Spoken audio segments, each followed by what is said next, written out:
Welcome to Talk Tickers, where we cut through the noise of earnings season just for you. Today, we're digging deep into TE Connectivity's first quarter results.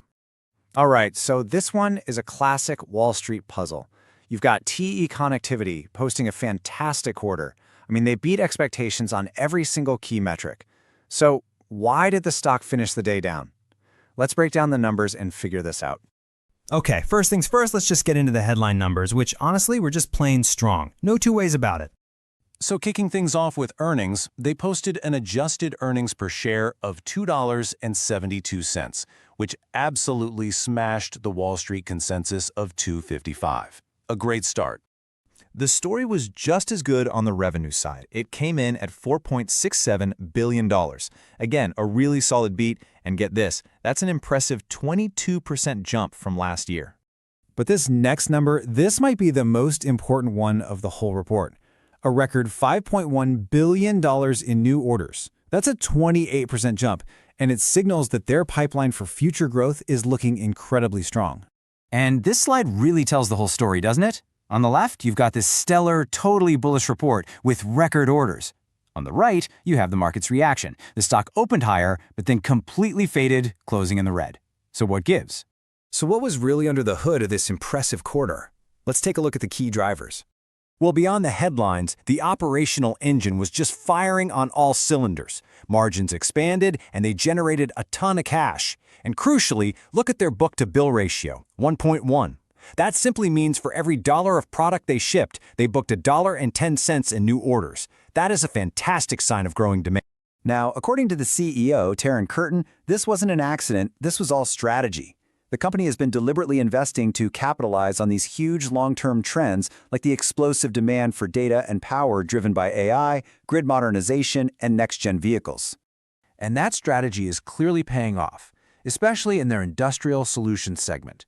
It was the standout performer, with sales growing a massive 38%. The real engine here was the digital data networks business, which just rocketed up 70% year over year.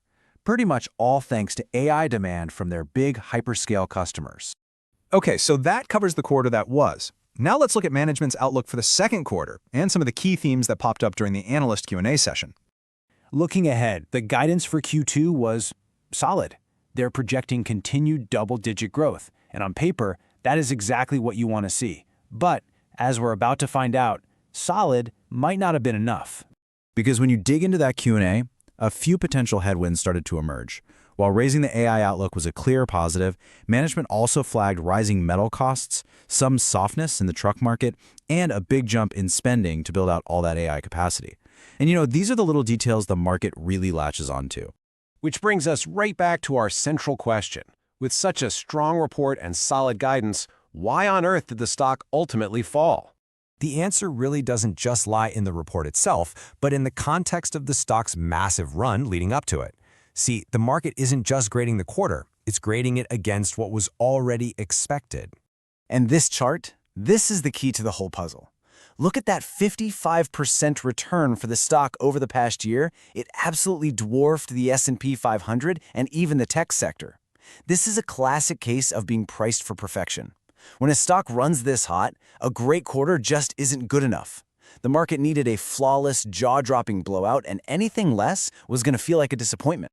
So, with all that in mind, here's our analysis of what to watch for next quarter.